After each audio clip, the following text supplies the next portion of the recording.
하나님 우리 아버지와 주 예수 그리스도로부터 오는 은혜와 평강이 우리 교우분들과 함께 하시기를 축복합니다. 보시는 바와 같이 오늘부터 교회가 새로운 계절을 맞이했습니다. 이 계절은 기다림의 계절입니다. 누구를 기다리는지 아십니까? 예수님을 기다리는 계절입니다. 산타 할아버지가 아니라서 죄송합니다. 산타 할아버지가 아니라 예수 그리스도를 기다리고 있습니다. 예수 그리스도가 힘이요, 소망이요, 능력이기 때문에 그분을 기다리는 것입니다. 어릴 적에는 산타가 소망이고 힘이고 능력인 줄 알았습니다. 살아보니까 아니더라. 산타 의지하고 살아봤는데 산타가 소망을 주지 않았고 산타는 6학년 이후로 떠나가 버리고 살아보니 산타가 아니라 살아보니 예수께서 위로해 주시고 소망을 주시더라는 겁니다. 오늘 그 첫 번째 주일을 맞아서 촛불 하나를 태웠습니다. 이 촛불의 이름은 교회 전통을 따라서 소망의 촛불입니다. 이 촛불을 바라보실 때마다 세상의 빛으로 오신, 세상의 소망으로 오신 예수 그리스도를 생각하시기 바랍니다. 여러분 각 가정에 나눠드렸던 소망의 촛불을 쳐다보실 때마다 예수 그리스도를 마음에 오롯이 담으시기를 축복합니다. 믿음과 소망과 사랑으로 오신 예수 그리스도의 은혜가 대림절 그 첫 번째 주일 주님께 경배드리는 우리 모든 교우들과 함께 하시기를 축원합니다. 1879년도 12월 3일, 그러니까 144년 전 오늘 이 세상에 작은 물건 하나가 공개되었습니다.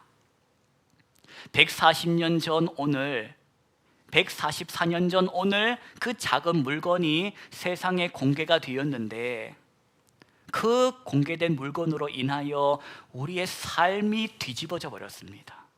인류의 역사가 뒤집어져 버렸습니다. 완전히 바뀌게 버렸습니다. 뭔지 아시겠습니까? 144년 전 오늘 이 세상에 공개된 물건은 바로 토마스 에디슨의 백열 전구였습니다. 백열 전구가 세상에 공개가 되었는데 그걸로 인해서 세상이 뒤집어졌다는 겁니다. 완전히 바뀌어져 버렸다는 겁니다. 전구의 발명과 더불어 이 지구는 그 전에 알고 살던 지구가 아니요, 그 전에 알고 살던 밤이 아니게 되어버렸습니다. 밤은 이제 더 이상 자는 시간이 아니라 깨어 있을 수 있는 시간이 되었습니다. 그래서 이 전구의 발명은 인류에게 있어서 복이었을까, 독이었을까? 여러분 생각은 어떻습니까? 전구의 발명으로 인하여 인류에게 복이 되었을까, 독이 되었을까? 여러분은 복이라고 생각하십니까? 독이라고 생각하십니까? 우리 대답을 나누기 전에 먼저 허락하신 말씀을 통하여 예수님의 마음을 우리 먼저 만나보십시다. 마가복음 13장 1절을 보니까 예수님께서 성전 안에 계시다가 이제 성전 밖으로 나가실 즈음 그때 제자 한 명이 예수님께 와서 이렇게 물었다고 합니다. 선생님, 이 성전 한번 보십시오. 굉장하지 않습니까? 훌륭하지 않습니까? 그렇게 이 성전을 보면서 감탄, 경탄, 그럴 때에 예수님께서 그 제자에게 하신 말씀은 뜻밖의 반응이요, 대답이었던 것입니다. 뭐라고 하시나? 돌 위에 돌 하나도 남지 않고 다 무너져 버릴 것이다 라고 말씀을 하시더라는 겁니다. 그 말씀을 하시고는 그대로 감람산으로 오르시는데, 그 감람산에 오르신 다음 건너편에 성전을 보시면서 앉으십니다. 그때 예수님의 제자들 중에서 베드로, 야고보, 요한, 안드레가 예수님께 가까이 와서는 다음과 같이 물었답니다. 우리에게 알려주십시오. 언제 그런 일이 일어나겠습니까? 그리고 그런 일이 일어나려고 할 때에는 또 어떤 징조들이 있겠습니까? 힌트를 좀 달라는 겁니다. 이게 그냥 성전이 무너지는 것이 아니라 이 사람들의 세계관으로 생각할 때에 성전이 무너진다라는 것은 나라가 망하는 것이요, 세계가 망하는 종말이라고 생각했기 때문에, 그렇게 세계가 종말을 맞이하기 전에 힌트라도 주시면 대비하겠다, 알겠다, 이러한 의도였던 것입니다. 그때 예수님께서 말씀하십니다. 사람의 미혹을 받지 않도록 주의하거라. 많은 사람이 내 이름으로 와가지고는 내가 그리스도다 할 것이다. 전쟁이나 기근, 그와 같은 재앙들이 일어날 것이다. 그때 세상은 너희 믿는 자들을 때리고 고문하며 죽이려고 할 것이다. 그러면서 예수님께서 오늘 이 본문을 가지고 마무리를 지으시는데 한 무화과 나무를 가리키면서 말씀하십니다. 28절 보실까요? 28절로 29절, 저와 여러분이 소리를 합하여서 합독하시겠습니다. 무화과 나무의 비유를 배우라. 그 가지가 연하여지고 잎사귀를 내면 여름이 가까운 줄 아나니, 이와 같이 너희가 이런 일이 일어나는 것을 보거든 인자가 가까이 곧 문 앞에 이른 줄 알라. 아멘. 봐라 봐라, 저 나무의 가지를 봐라. 가지가 연해지고 잎사귀가 돋아나면 이제 곧 여름이라는 것을 사람들이 저 잎사귀를 보면서 알지 않더냐. 이처럼 거짓 그리스도가 세상에 출현하고 세상에 난리가 나고 기근이 나고 지진이 나면 멸망에 가증한 것이 서지 못할 곳에 선 것을 보거든 어째라? 내가 문 밖에 가까이 와 있는 줄로 알아라. 천지는 없어지겠지만 내 말은 없어지지 아니하리라. 반드시 그날이 올 것이며 반드시 그 일은 일어나게 될 것이라고 말씀을 하십니다. 여러분, 오늘 이 말씀을 넓게 보면 이 말씀은 예수님의 초림과 예수님의 재림 사이에 일어날 일들입니다. 좁게 보면 이 일은 추후 70년경에 역사적으로 일어났던 사건을 의미하기도 합니다. 어떤 사건인가? 로마가 이스라엘을 침공해 온 것입니다. 그래서 이스라엘 예루살렘 성전이 이때 무너져 버리게 된 것입니다. 그 당시 이 성전이 금이 얼마나 많았는지, 그 금이 시장에 유통이 되었는데 역사학자의 기록에 따르면 그 당시 시리아 지역의 금값이 폭락했답니다. 단기간에 물량이 시장에 유통됨으로써 금값이 폭락했다.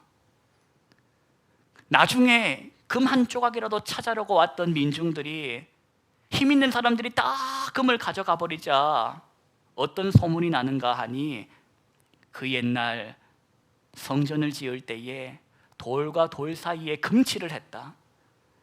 돌과 돌 사이에 금칠로 쌓아서 만들었다. 이런 소문이 나자 이 사람들이 돌 사이사이에 혹시라도 있을 그 금박 벗겨내려고 금을 다 쪼아 가버리더라.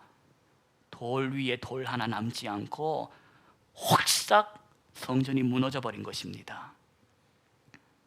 그리고 이 본문의 말씀을 더 넓게 궁극적으로 볼 때에 이 말씀은 역사의 마지막 날, 인자가 오시는 그날, 권능과 영광으로 다시 오시는 그날 세상을 심판하시겠다라는 말씀입니다.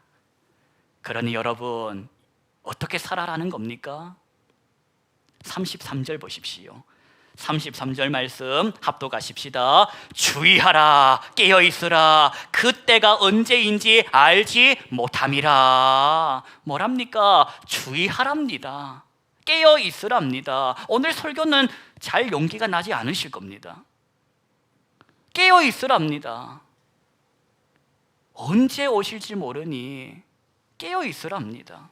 몇 월 몇 시 정확하게 알려주지 않고 깨어있으랍니다. 그러면서 예수님께서 한 가지 비유를 들어가지고 말씀을 하십니다. 34절 보실까요? 34절과 35절 말씀 합독하시겠습니다. 가령 사람이 집을 떠나 타국으로 갈 때에 그 종들에게 권한을 주어 각각 사물을 맡기며 문지기에게 깨어있으라 명함과 같으니, 그러므로 깨어있으라. 집주인이 언제 올는지, 혹 저물 때 일는지, 밤중 일는지, 닭 올 때 일는지, 새벽 일는지 너희가 알지 못함이라. 집주인이 있었는데 이 집 주인이 타국으로 갈 때에 자기 종들을 불러다 가지고 권한을 줬답니다. 그리고 각각 사물을 맡겼답니다. 그리고는 문지기에는 뭐라고 했답니까? 너는 쉬고 있으랍니까? 깨어 있으랍니다. 그렇게 명했답니다. 다시 올 건데 언제 올지는 모르니 그동안 어떻게 있어라? 깨어 있으라고 했던 것입니다. 집주인이 다시 왔을 때에 너 자고 있는 모습 나에게 보여주지 말라는 겁니다. 깨어 있으라. 144년 전 오늘 에디슨이 전구를 발명했습니다. 전구를 발명하기 전에는 사람들이 일을 하다가도 밤이 되면 더 이상 일을 하지 않고 하던 일도 멈추고 쉬었습니다. 그래서 그 당시 사람들의 노동 시간은 아무리 길다 한들 언제부터 언제까지였는가 하니 해가 뜰 때부터 해가 질 때까지였던 것입니다. 물론 그때도 양초가 있긴 있었습니다. 그런데 이 양초 값이 워낙 비싸다 보니 이걸 켜가면서 일을 시키는 것은 손해가 되었던 것입니다. 그래서 양초를 튀어가면서까지는 일을 시키지 않았다. 그런 세상이었습니다. 그런 세상이었는데 전구가 발명이 되어버린 것입니다. 그렇게 전구가 발명이 되자 뭐가 생겨났나? 야간 작업이라는 것이 생겨났습니다. 더 이상 밤이라고 해가지고 어둡다고 해가지고 일을 못하는 것이 아니라 전구에 불 밝혀가면서 일을 할 수 있게 되어온 것입니다. 그렇게 세상은 밤낮 없이 일할 수 있는 세상이 된 것입니다.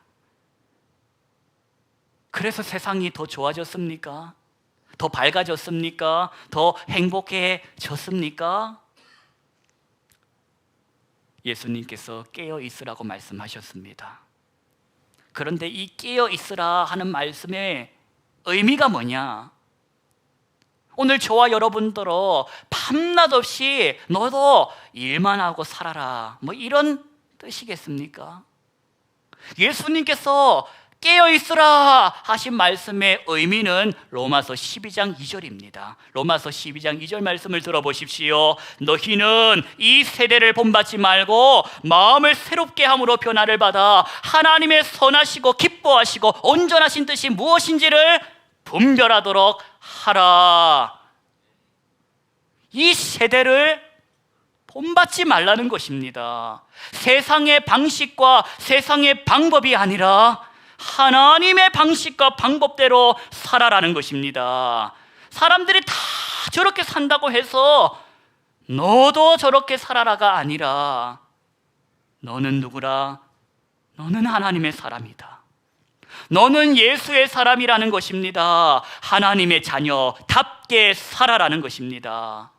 너는 너의 삶을 통해 가지고 하나님의 선하시고 하나님이 기뻐하시고 온전하신 뜻이 뭔지를 세상 사람들에게 보여주라는 것입니다. 지난 한 주간 어떻게 사셨습니까? 깨어 있으셨습니까? 밤낮 없이 수고하며 살았냐가 아니라 남들보다 덜 자고 남들보다 덜 먹고 남들보다 덜 쓰고 살았냐가 아니라 어떻게 살았나? 하나님의 방식대로 살았나? 하나님의 방법대로 살았나? 하나님의 선하시고 온전하시고 기뻐하신 뜻이 뭔지를 분별하려고 발버둥을 치며 살았나? 이걸 여쭙는 것입니다. 12월이 되었습니다. 뭐 덥다 하고 살았는데 뭐 하다 보니 춥다 하고 앉아 있습니다. 덥다 하다가 춥다 하다 보니까 1년이 다 가버렸습니다. 뭐 했나 싶을 지경입니다. 뭐 했나 하고 돌아보면 뭐 놀고 먹고 가지는 아닙니다. 뭔가 하긴 했습니다. 먼 일을 많이 했습니다. 여러분, 우리 하나님의 사람이라는 것을 생각하고 살아야 합니다. 우리는 예수의 사람입니다. 그냥 그런 사람이 아니요, 저와 여러분은 성령의 사람이라는 것입니다. 세상 사람들은 몰라서 모르니까 저리 살고 있지만 우리는 알지 않습니까? 우리 주님께서 다시 오신다라는 것을. 우리 주인께서 다시 오신다. 언제 올지는 모르지만 다시 오신다라는 것을 우리는 믿고 살지 않습니까? 깨어 있어야 합니다. 깨어서 주님을 맞이해야 할 것입니다. 세상 방식 따라서, 세상 방법 따라서 밤낮 없이 땅에 코박고 살 것이 아니라 하늘 바라보고 하나님과 눈 맞추고 그리 살아야 할 것 아니겠습니까? 저와 여러분을 향한 하나님의 뜻이 뭔지 아십니까?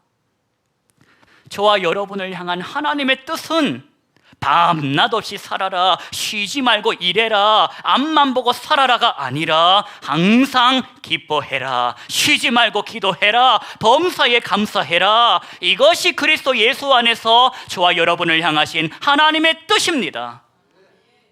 하나님의 뜻대로 살 때에 저와 여러분의 손에 뭐가 있든지 상관없이, 내 손에 전구가 있든지 내 손에 연탄이 있든지 상관없이 하나님의 뜻대로 살 때에 내 손에 있는 것으로 세상을 복음으로 비추고 사람 살리는 하나님의 사역에 동참하며 살게 됩니다. 내일부터 또 살아가는데, 내일부터 또 직장에 나가는데, 또 그 얼굴 봐야 하는데, 그 사람 만나야 하는데 불안하고 두렵고 걱정되고, 그러나 그런데 사로잡혀 살지 마십시오.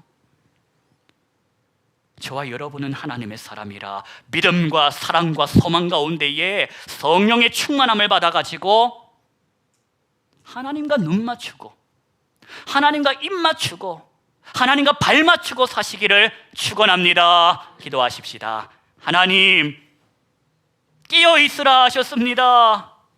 밤낮 없이 수고하고 살아라가 아니라 이 세대를 본받지 말고 하나님이 기뻐하시는 일을 하고 살아라.